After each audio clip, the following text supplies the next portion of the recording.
Welcome to the second lecture. Today, we're going to talk about a couple of more things out of Chapter 1, Service-Oriented Architecture and Cloud Computing, two pretty big forces that are transforming the software and hardware industry. Service-Oriented Architecture. So this is an idea, it's a pretty simple idea. Kind of interestingly, what happens sometimes in computer science is sometimes you express an idea and everybody kind of gets it, and they basically agree the same thing, what it means, and progress is made. There's other times you come up with an acronym, and it's so inclusive that everybody means different things on it. So this term, service-oriented architecture, almost died, even though it had technical benefits, because lots of different people interpreted it different ways, and it seemed like it was just marketing things like a modular. It didn't mean anything, but it actually does mean something, and there's a fun story that's talking about it here. So service-oriented architecture means every single software component is an independent component that you could logically connect to it as if it ran on its own server. And what that means, well, if you build an app that way, it's got these individual components. It makes it really easy to reassemble the components and make a new app. And it also makes it really easy if you've built a bad architecture and you're getting feedback from your customer that it's not working the way you want, it's really easy to reconfigure and put it together. So we had to come up with a name. Software-oriented architecture what's the name for something that's not software-oriented architecture. And we use the word software silo and have our little farm icon there to talk about it. So this idea, it's a monolithic piece of software. All the components are behind a wall. They all interact with each other. So siloed software versus service-oriented architecture. Two ideas here. So how do we explain that? Well, it turned out there was this blogger at Google who used to work at Amazon. And what this blogger did was that he would have two blogs, right? He'd have the internal blog, and often once you guys start working at a big company, oh, your company's so screwed up, it's doing all these things wrong. So you have this internal blog where you point out how mistaken the company is and what it has to do to get its act together. And he also had this blog that he'd comment about IT in general.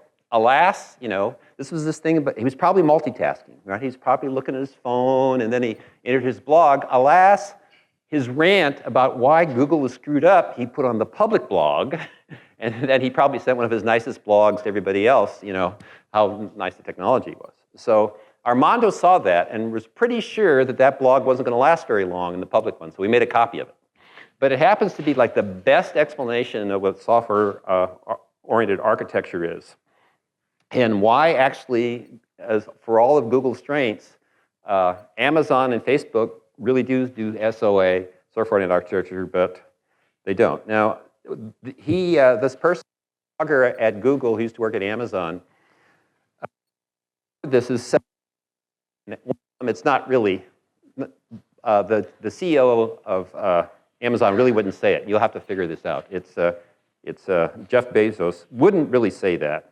Now, Bezos is a really smart guy, right? He graduated from Princeton. He graduated with a degree in computer science from Princeton, and he went on to found Amazon. Amazon was founded in 1995, but he sent this email 7 years later about trying to get them to switch to service-oriented architecture. Okay, so this is more or less a quote, right? Edict, you come into work, you open up your email, here's email from the CEO. All teams henceforth will expose their data and functionality through service interfaces. So this not in the silo, but beyond the wall of the silo. Teams must communicate with each other. Well, I think I can try my new gadget here. Oops. Teams must communicate with each other. That's very valuable. Okay, must communicate with each other through these interfaces.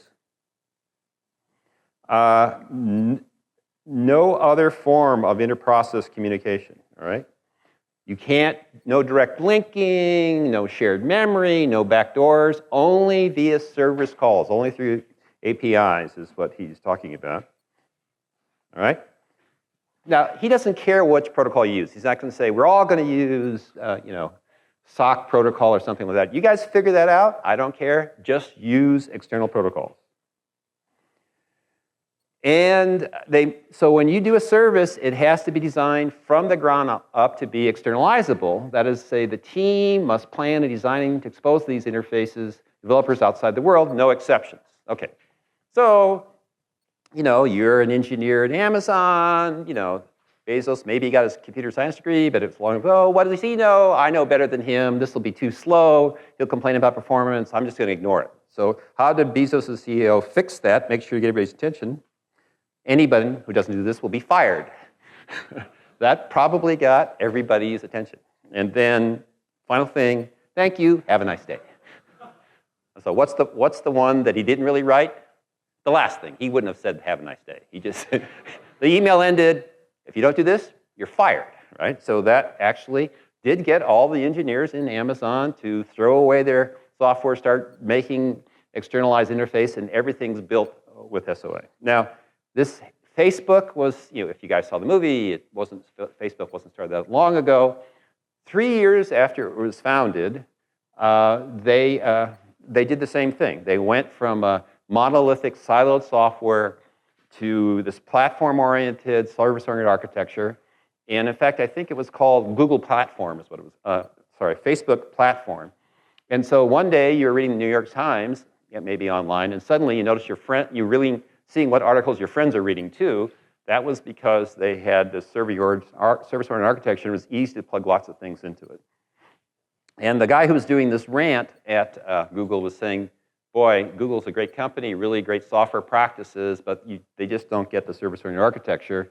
He was complaining about Google Groups as his example, because it's kind of Facebook-like, and Google Groups, they didn't have a service-oriented architecture, so there really wasn't anything you could do with that big pile of software except for follow what other people were doing. You could watch everything somebody else did. And he referred this as the stalker option. They had the stalker option, so you could stalk people on Google, which I guess wasn't his favorite app. So let's do an example that's a little bit more concrete. The idea, we're going to do a siloed version and a service-oriented architecture version of a bookstore.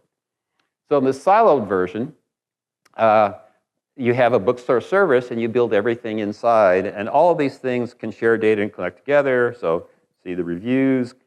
The thing that's doing the reviews can access the review system, naturally enough, and the users can interact. You have to interact with users and the user profile, and all these pieces can interact together. They're well connected together. And because it's behind the wall, you can really easily do this fast. It's shared memory, so it runs really well. And the only interface to this is the single API from the user on the outside to this bookstore service. That's this wall is the API. So what would a service-oriented architecture version of this look like? Now, these services and these little boxes here are supposed to be independent servers that interact. This is all via an external API. And so you took the effort to build these three things, and then you built the same bookstore service. So what? Well, it's really easy to build other services. Suppose what you decided to do is have a favorite book service where you'd interact with your friends, and this would be, hey, there's my favorite books if you want to buy these, and then maybe before it could only handle, say, eBay or the PayPal, but you want to add credit card processing, there's another interface you could pull in. So if you pay the effort, the extra performance efforts of going through those external APIs, you can reassemble these things together. So that's an example of that. All right. So we're trying to find out which is false, which is not true. I'll read the options. The first option, service-oriented architecture does not affect performance. The siloed systems are likely completely down on a failure.